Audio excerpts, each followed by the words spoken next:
ladies and gentlemen. Welcome to tonight's debate. My name is Zaina Shadid, and I'm the chairman. And Signees Kay is the timekeeper. The adjudicator is Ms. Ku. And the topic for tonight's debate is that the new grading policy is detrimental to students. The affirmative team sitting to my right is Mitcham Girls High School, and the negative team sitting to my left is Christian Brothers College. The speaking time for this debate is 4 minutes. The single warning bell will sound at 1 minute before the speaking time. A double bell will sound at the speaking time, and a continuous bell may be rung 30 seconds after. Please switch off your mobile phones and sit down immediately. Thank you. I declare this debate open, and I call upon the first affirmative speaker, Rosie Hall.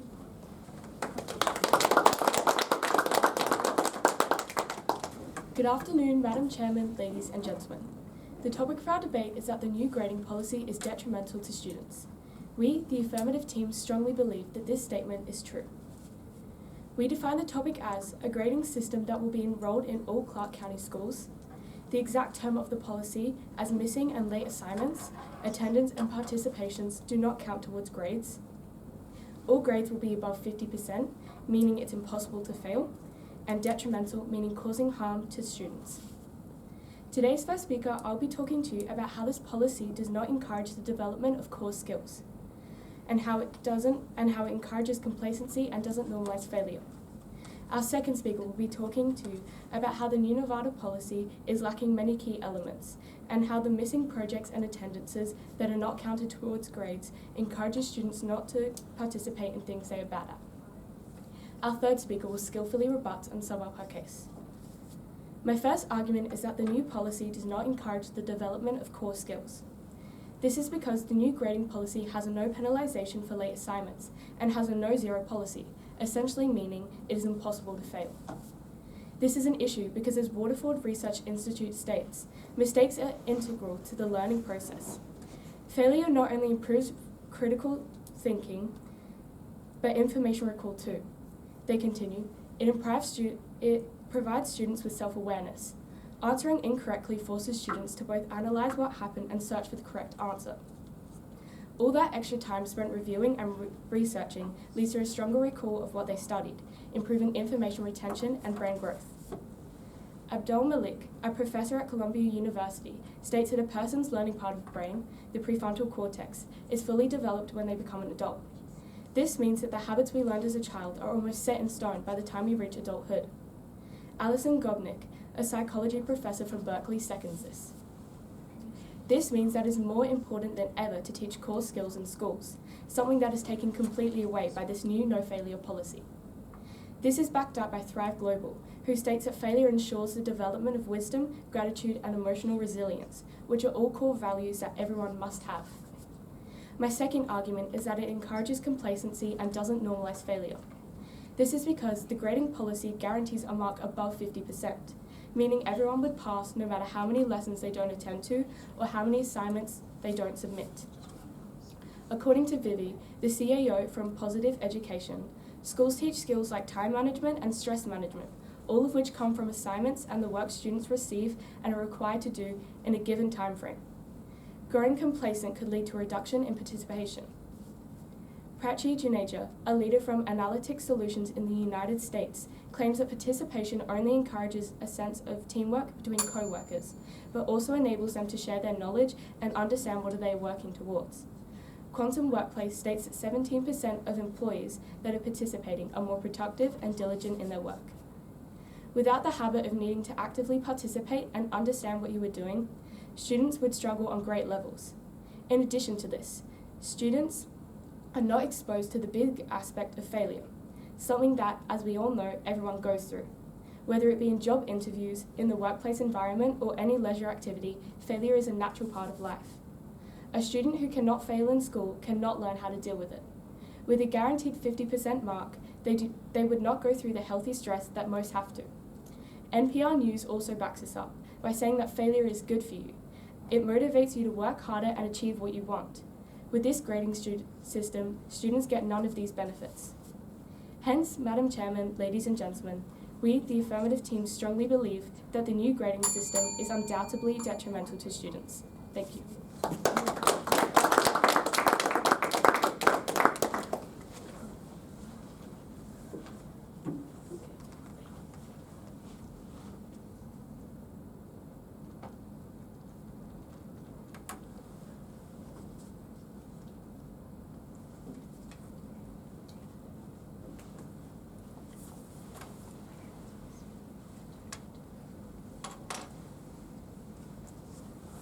I call upon the first negative speaker, Max Harp.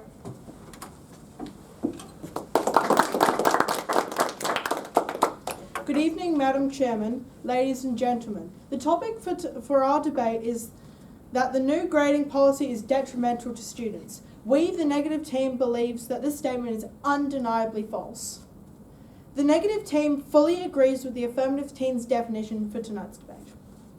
Tonight, the negative team will argue three key themes: that the new grading policy promotes equity, enforces accountability, and enables flexibility to different learning situations. As the first speaker, I will address equity with the new grading policy and the need for flexible learning. Our second speaker will address the flexible learning program and explain the policy's enforced accountability. Our third speaker will sum up and rebut. The first affirmative speaker has told you that the new grading system is detrimental to students. Abandoning the average is not only good practice during school closures, but should be part of the grading reforms when students return to classrooms. Therefore, the grading policy in Nevada is not detrimental to students, but rather aims to improve educational outcomes for students in our new world.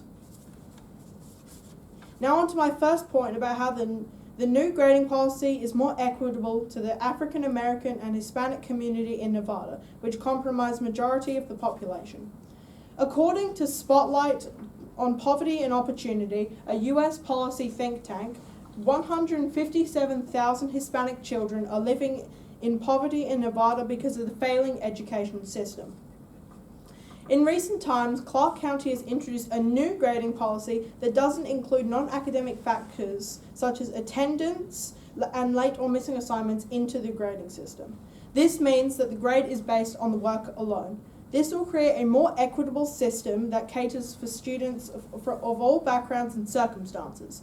Therefore, the policy reform is necessary to achieve equitable outcomes in Clark County, Nevada's educational system. The benefits of such policy reform is further supported by a report in 2014 by the Gwynn Center for Policy Priorities, which concluded Hispanic and African American students are statistically less likely to graduate than white students in Nevada.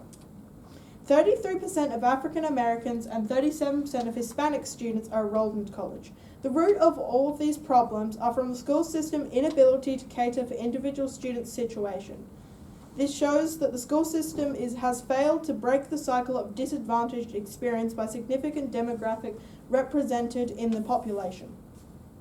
The new grading system supports equitable outcomes through the opportunity to break the cycle. It is tailored to giving students agency for their learning.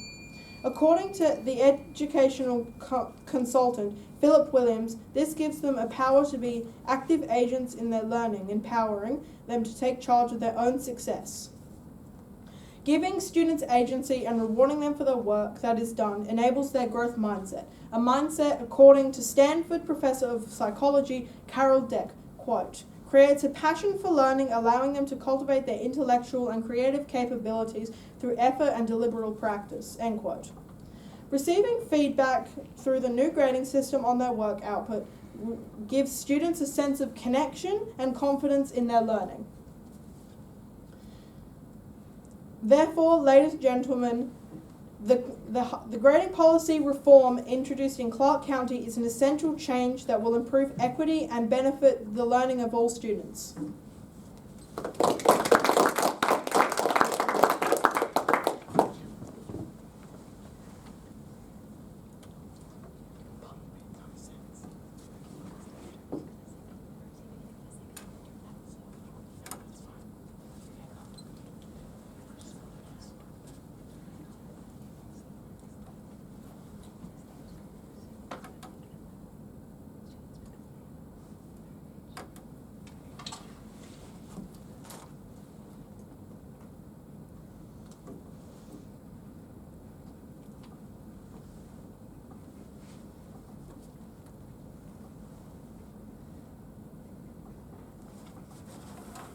call upon the second affirmative speaker, Security Solomon.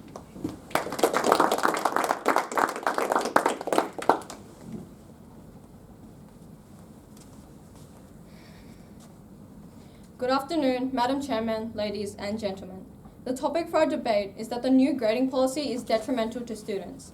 We, the affirmative team, strongly believe that this statement is true. The first negative speaker has tried to tell you that the new grading policy will promote equity. This is wrong because, as I will state, students all have different attitudes. While one student may not attend school but still get an A in their grade due to their assignment being of that level, this is not equal to other students that work harder, attend all of their classes, and submit all of their assignments. Our first speaker has already explained that the new policy is ruining the development of core skills for students and that the new policy encourages complacency and does not normalize failure. Today, I will be talking to you about 2 points. My first point is that according to world-recognized standards of grading, the new Nevada policy is lacking many key elements that make a good grading system for students. The reason for this is that no matter how you look at it, the new Nevada district policy is missing key initiatives that make up a good grading system. What I mean by guidelines is things that nationally renowned education textbooks and companies have shown are imperative for getting results in the classroom. For example, the Great Schools Partnership, a non-for-profit business that is founded by the New England Secondary School Consortium, state that there are 6 values of teaching. Number 1 states that the grading system is to communicate learning progress clearly and consistently to students and family. With consistently being the key word there, the new Nevada policy lets students hand in work whenever they feel like it. This means that grades can come in at any time. But that is just one example. 3 out of those 6 core standards are not met by the new Nevada policy. Secondly, an article written by Susan M. Bookhart, a professor of education, Dylan William, a professor of educational assessment, and Thomas R. Gusky, a college leader for education, seconds that core elements are not met in the new policy. They write that a vital part of grading is that it is based off of a collection of things, which the Nevada policy does not have, since it centers purely around assessment content. Overall, the Nevada policy does not represent core standards that produce a good grading system, meaning it cannot possibly be effective for students and anything but detrimental. Now to my second point. The fact that missing projects and attendance are not counted towards grades encourages students not to participate in things that they are bad at.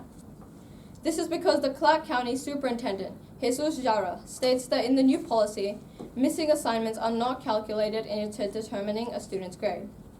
The Daily Wire states that attendance and participation also do not count towards a grade in the new policy. This means that if a student handed in one assignment and got an A, and another consistently handed in assignment and got A's, they would both still get the same grade for the subject. Additionally, if one shows up to class and the other does not, this will not change their grade. Does this mean that despite the steep gap in their performance and output, they would be marked and considered at the same level? This fact defeats the whole purpose of the program to begin with, bridging the equity gap between students and putting less weight in grades.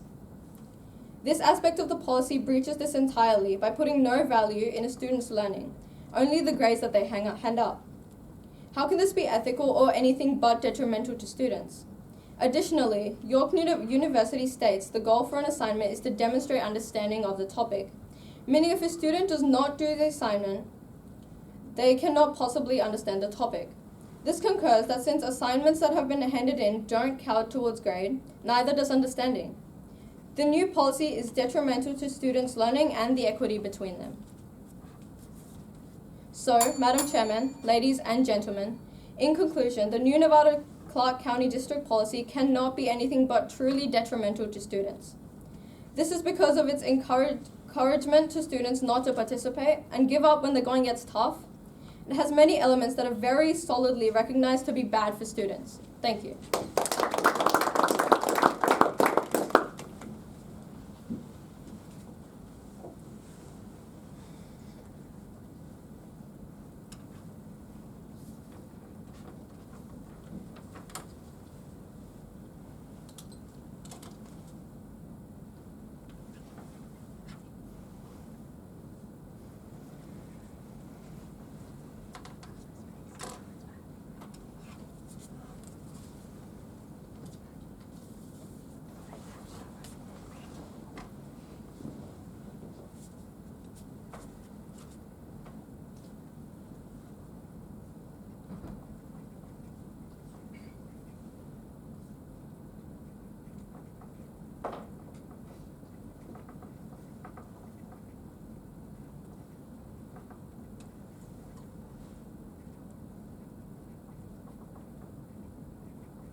I call upon the second negative speaker of Brenda I.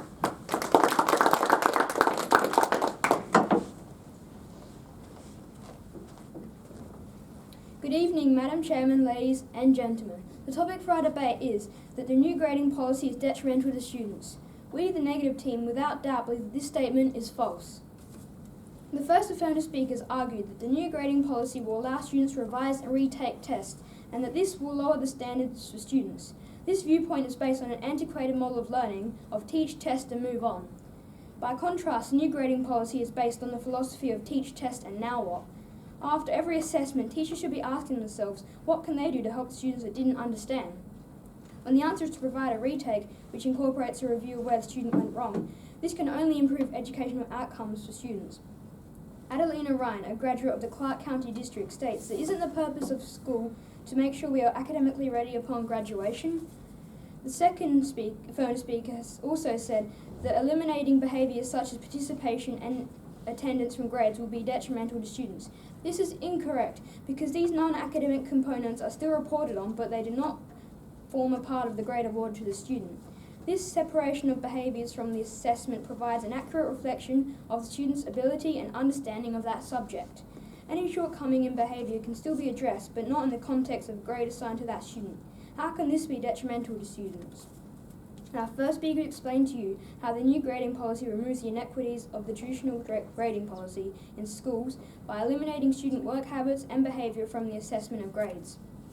Now I'll be talking to you about 3 points. My first being that the new standards-based grading policy is not about lowering grades, but rather about holding students accountable to demonstrate what they know. In his article, Educational Leadership, Jeffrey Erickson argues that grades should reflect only what a student knows and is able to do. Factors that inflate grades, such as returning permission slips, contributing to the food drive, and so on, should be removed. In addition, factors that deflate grades, such as poor behaviour, unexcused absences, late or missing work, should also be removed from the grading process. While poor behaviour, absences, and late work are legitimate concerns and should be addressed, they should not be addressed with grades, and grades should not be used to control student behaviour. He argues that instead, we must address student behaviour with sound classroom management and student engagement strategies. It becomes evident, therefore, that the new grading policy aims to improve educational outcomes for students. My second point is that the new grading policy leads to consistency and accuracy in grading by teachers having the same expectations and common understanding about learning targets at each grade level. Grades are more accurate and specific because standard-based report cards separate academic performances from work habits and behaviour to provide families with a more accurate view of a student's progress in both areas.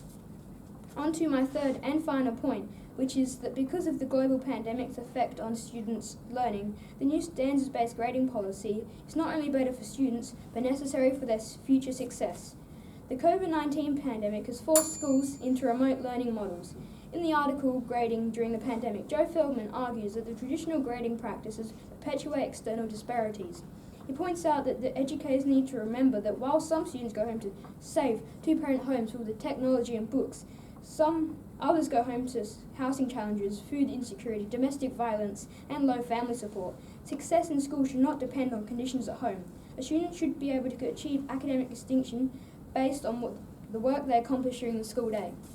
So, in conclusion, Madam Chairman, ladies and gentlemen, the Nevada School District has shown itself to be progressive in its gradual implementation of its new grading policy. Making students accountable for their learning, having accurate and consistency in grading, as well as tailoring grading policy to cater for remote learning and absences during the pandemic is not detrimental to students, but necessary for providing students with accurate information on which to base important school and life decisions. Thank you.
call upon the third affirmative speaker, Zoe Abbott.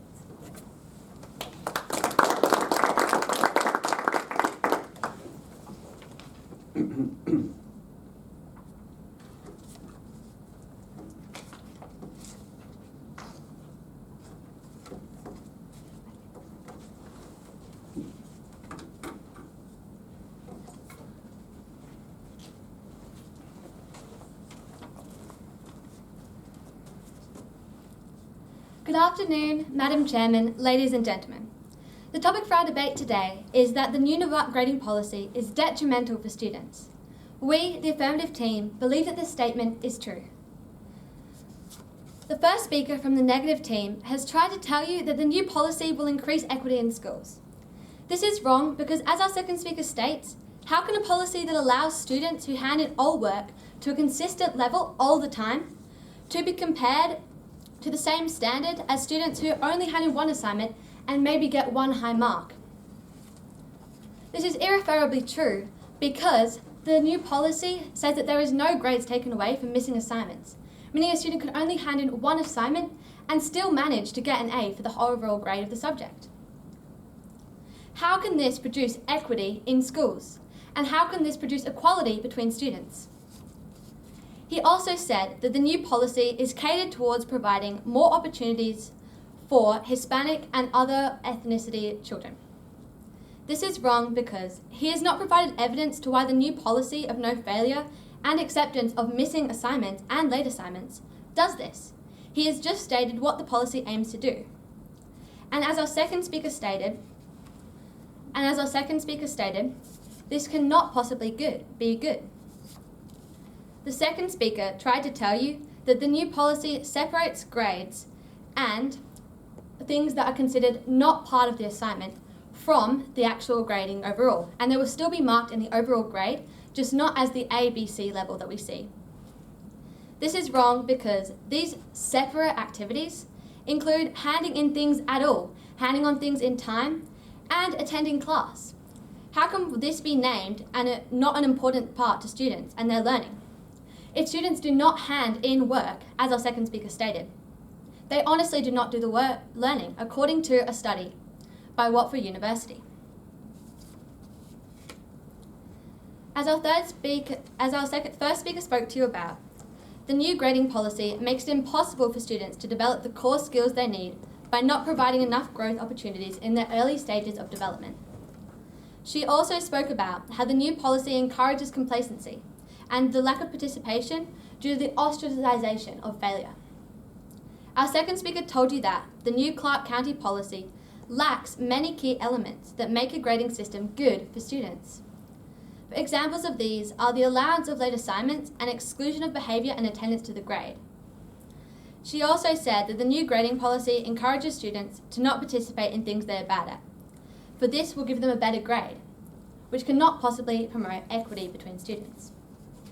So, Madam Chairman, ladies and gentlemen, in conclusion, our team strongly and entirely believes that the new grading policy imposed by the Nevada Clark County School District is detrimental in every way to students. It encourages students not to try and misses many of the parts that would make a grading system good for students. It inevitably sets students up for failure in the future because they won't have the values they need to be effective on their own, like resilience, teamwork, and emotional maturity. As John Dewey once said, education is not preparation for life. Education is life itself. And so, why I ask, should we poison our students' education by taking away all the things that make it useful for a student's life? Thank you.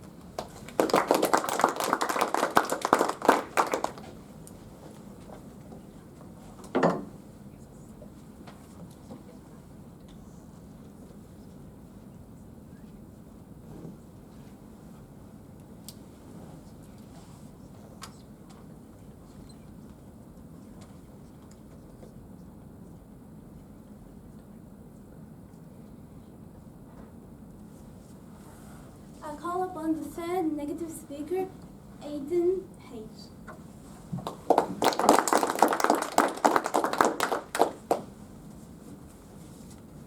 Good afternoon, Madam Chairman, ladies and gentlemen. The topic for our debate is that in the new grading policy is detrimental to students. We believe that this statement is without a doubt false. The first affirmative speaker has tried to tell you that the new grading policy will inflate grades. This is wrong because this does not affect the overall grade of all students, as even if all students' grades inflate, this is still a standard and equal or equitable grading system. The JARA or Clark County Superintendent said that the move is intended to give students opportunities to revise assignments and reassess to demonstrate they have mastered skills they may have struggled with initially. This is not detrimental as they are learning. This is great because students can obtain a growth mindset and learn from their mistakes. The first affirmative speaker has tried to tell you that students need to participate. Although this has merit, we have seen that students have adapted to learning at home from COVID-19 lockdowns and have kept a grade standard. The second speaker has tried to tell you that students will get lazy and unbothered when getting easier good grades. This is wrong because students will be encouraged when getting bad grades and therefore will believe in themselves and will keep trying to get good grades. Our first speaker has explained to you how the new standards-based grading system policy removes the inequities of traditional grading policies in schools. This is achieved by eliminating student work habits and behavior from the assessments of grades and focuses the grade on what a student should know and be able to do in each learning area. He has also spoken to you about how consistency and accuracy results from the new standard grading policy. This is achieved from teachers across the district having the same expectations and common understanding about learning targets at each grade level. He has explained to you how the new standards-based grading policy aims to improve educational outcomes for students. The second speaker has already told you that the new grading policy is not all about lowering standards and inflated grades, but to cause equality and fairness to students. The second speaker has also talked to you about how the new grading pandemic and lockdowns have made this new grading not at all harmful but beneficial for the future generations of how the traditional grading is harmful for the students. In conclusion, our team believes without a doubt that the new grading system is necessary for the future of students and how it is beneficial for their future endeavours or careers and not in any way detrimental to their present or future.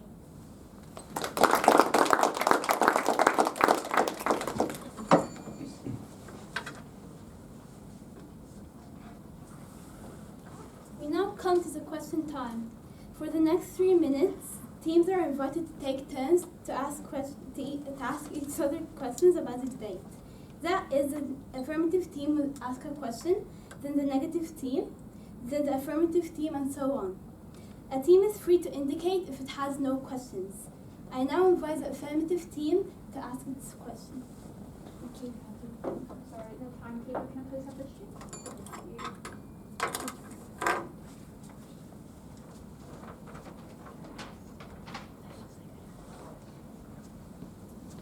We don't really have any questions at the moment, I guess. Yeah, I have one.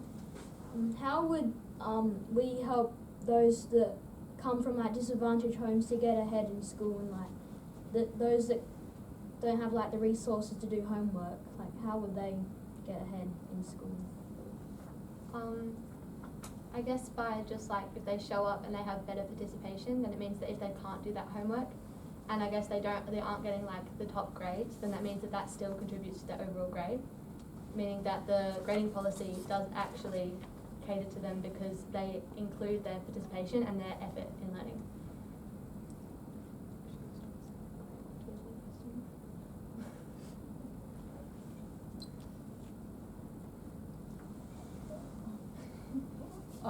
Well, we don't have a question, so if you have one. So, without Nevada's new policy, how would students who could not possibly get to school every single day, how would they get ahead in school? How would they be on par with the rest of the students who can come to school every day? If they weren't showing up to school, wouldn't someone go like to their house and like try and figure out what's wrong. Like, I don't know what to say. I mean, I would say that they would get the resources or help that they need, Yeah, you would assume. depending on the situation. You would assume that if they couldn't come to school for whatever reason, then the students or the school would be working with them or their families to try and improve that. Yeah.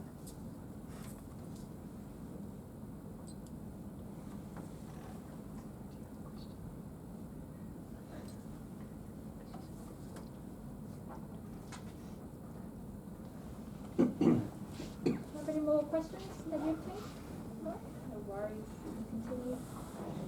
While the adjudicator finalizes the result, I'll read this evening's sermon notes.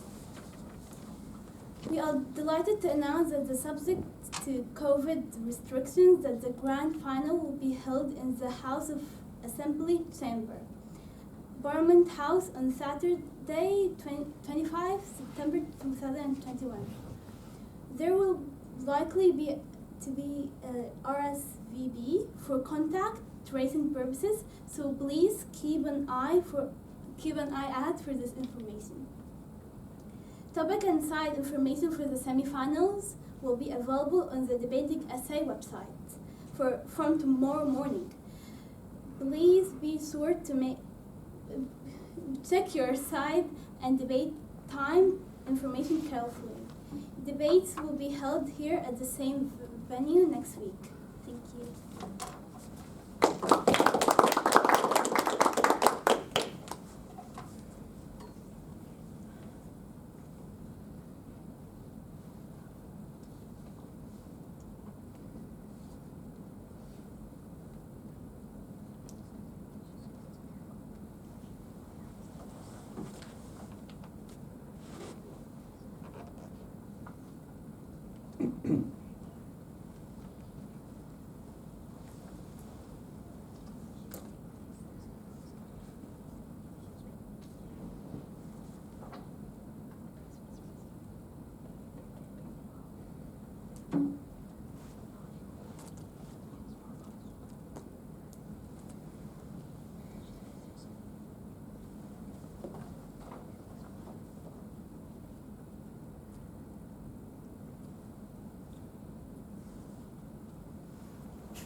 I now invite the adjudicator, Mitcham, forward.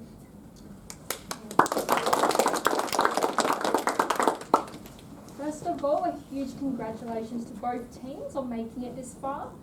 It is quite a big deal making it to the quarterfinals, so really well done.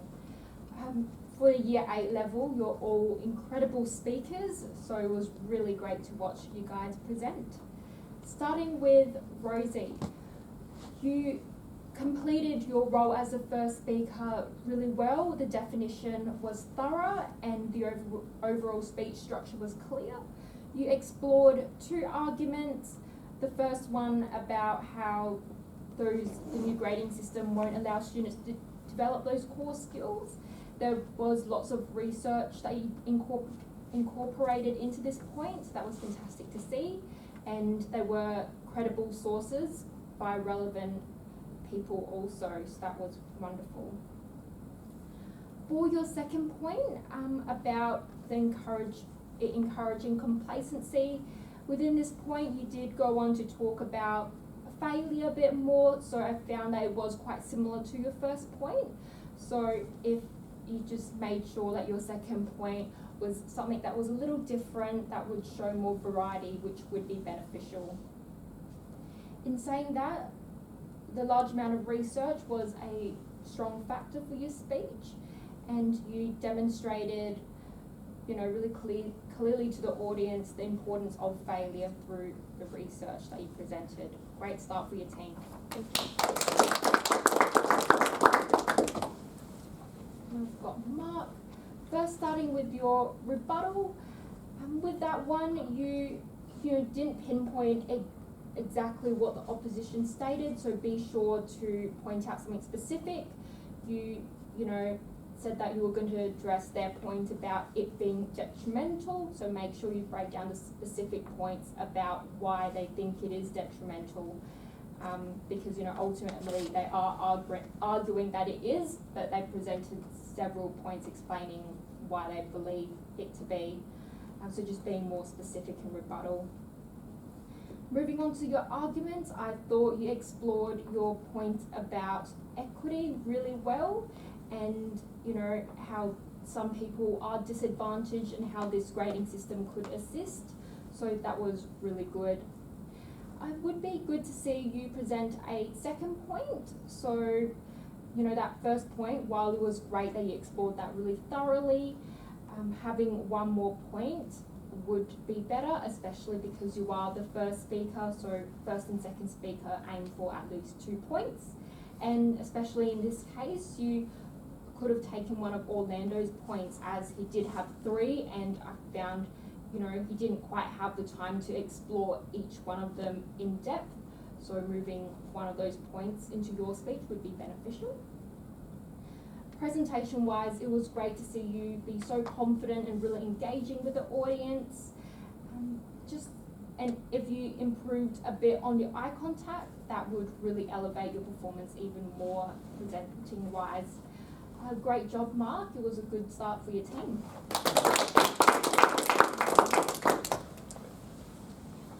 And now we've got security. With your rebuttal, it was a good attempt against the opposition's point about promoting equity. I did feel that you did fail to address exactly what he presented about equity. He did speak about it in a different context, so just making sure you listen carefully and being specific about what they addressed. With your arguments, your first one, you talked about how the core standards weren't being met. With this one, I think it is important for you to make it a bit more clear to the audience exactly what these core standards are, which ones you are referring to, and standards according to what, so where you're getting that source from. Your second point, you talked about how it is really important for students to participate and how this grading system doesn't encourage that. With this point, it is extremely important to explore why this matters, explaining really clearly about the importance of participation and emphasising that. And presentation-wise, a bit more eye contact would help with that. But overall, it was great to see different points that showed variety. So you presented points that were really different from your first speaker. So that was great. Well done. And now we've got Orlando. I thought you did a fantastic job on rebuttal. You addressed their rebuttal about the elimination of participation really well. You went in a lot of depth and it was a complete rebuttal that was well structured. You explained to the audience that, participation might not be relevant to grading their understanding and how we could separate those two things. With your arguments, there were lots of relevant points presented. All 3 of your points were really different. I touched upon it earlier. I did feel that you didn't have enough time to delve into each of these points in a lot of depth.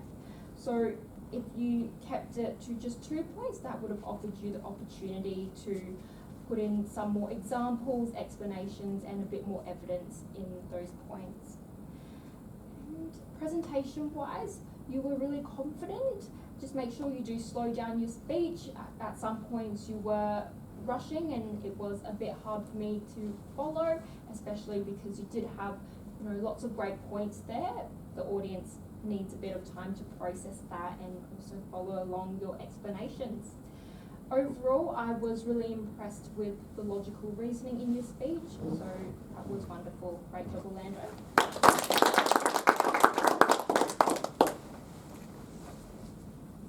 And finishing off, we've got Zoe.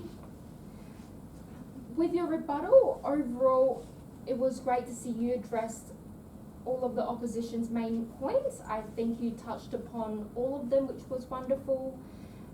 Your first rebuttal about increasing equity, you did raise the point how they didn't provide any hard evidence about how successful this was. So that was good that you pointed that out. It would have been better if you went even further and rebutted their logical reasoning behind that, as that was quite a big point they made, and they presented lots of reasoning, even though they didn't present any hard facts about whether or not it was successful. They also raised lots of good points regarding that.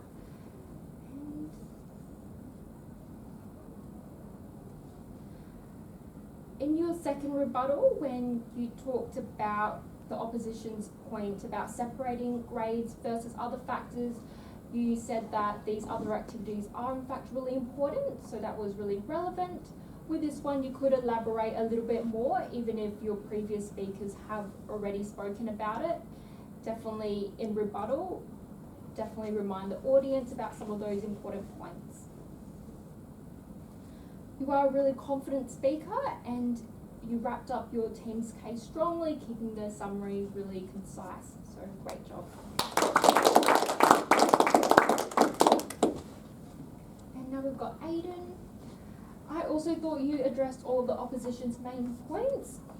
Although some of their points were quite similar, you combined those points and definitely didn't leave any out. Your speech did fall a little short, so I did notice that you didn't spend as much time in rebuttal as we would have liked, so definitely trying to fill up that space with some more explanations. The amount of rebuttal that you did provide in terms of the points that you addressed from the opposition, that was sufficient. Just make sure you're explaining each one of those arguments a little bit more. Your summary was really strong. You covered all of your team's arguments really concisely, and I thought you did that really well. And presentation-wise, you spoke really clearly, really well paced, and it was really engaging. Well done, Aiden.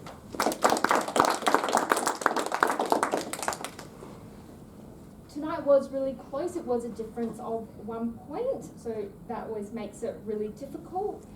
The stronger team for tonight and the winner of tonight's debate is the affirmative team. Well done to both teams once again, and the speaker award goes to Orlando tonight. Well done.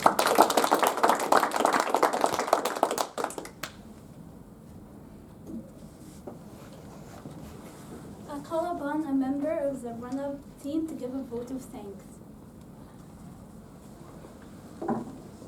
We would like to thank the opposition for a very good debate and good job on winning. We'd like to thank the adjudicator for giving us constructive feedback. Thank you to the chairman and timekeeper, and to the audience.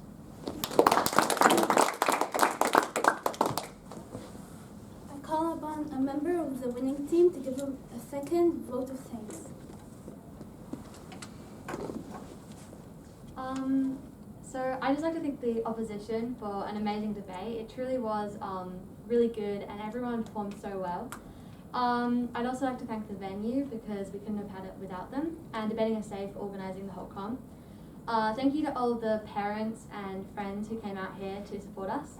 And thank you to the adjudicator, timekeeper and chairman for helping us have the debate. Thank you.